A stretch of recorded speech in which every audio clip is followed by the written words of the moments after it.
ভিত্তিতে 5 জন কমিশনার নিয়োগ দেওয়া হয়েছিল।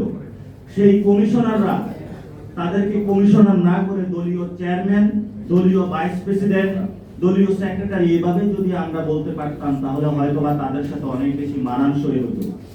তারা নির্বাচন কমিশনকে গণঅভ্যুত্থানের এখনো 10 মাস পূর্ণ হয় নাই, তারা বিভিন্ন দলের একটি দলীয় অফিস আমরা শুনতে পাচ্ছি বিভিন্ন জায়গায় দলীয় এজেন্ডার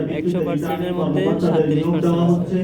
আমরা শুনতে পাচ্ছি বিভিন্ন দলের সাজানো স্ক্রিপ্টে আসন বিন্যাস প্রক্রিয়ার কাজ চলছে।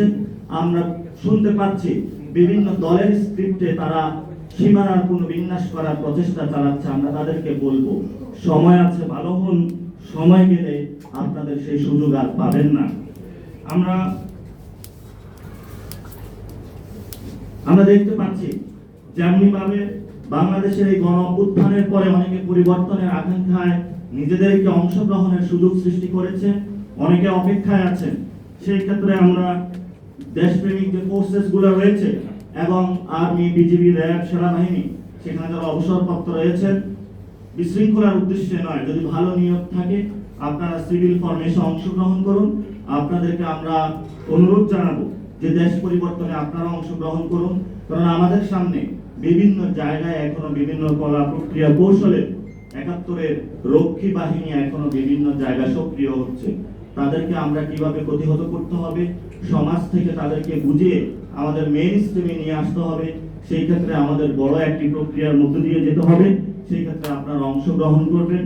পরিশেষে বাংলাদেশের তরুণ যুবা ছাত্র যারা আপনারা নতুন এই বাংলাদেশের সৃষ্টিতে পুনর্গঠনে অংশগ্রহণ করেছেন, আপনাদেরকে লাল সালাম এবং অভিনন্দন।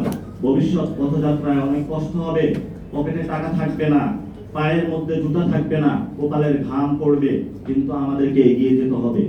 আমরা কোনো এলিটদের পক্ষে রাজনীতি করতে আসি না, আমরা জনগণের পক্ষে রাজনীতি করে আসছি। জনগণের পক্ষে যদি আমরা একবার টেস্টে বা পরীক্ষা উত্তীর্ণ হতে পারি, তাহলে জনগণ আপনাদেরকে তাদের মাথার উপরে তুলে রাখবে। আমরা কোনো টাকা চাই না, আমরা কোনো ক্ষমতা চাই না, আমরা জনগণের ভালোবাসা চাই, আমরা জনগণের সম্মান চাই।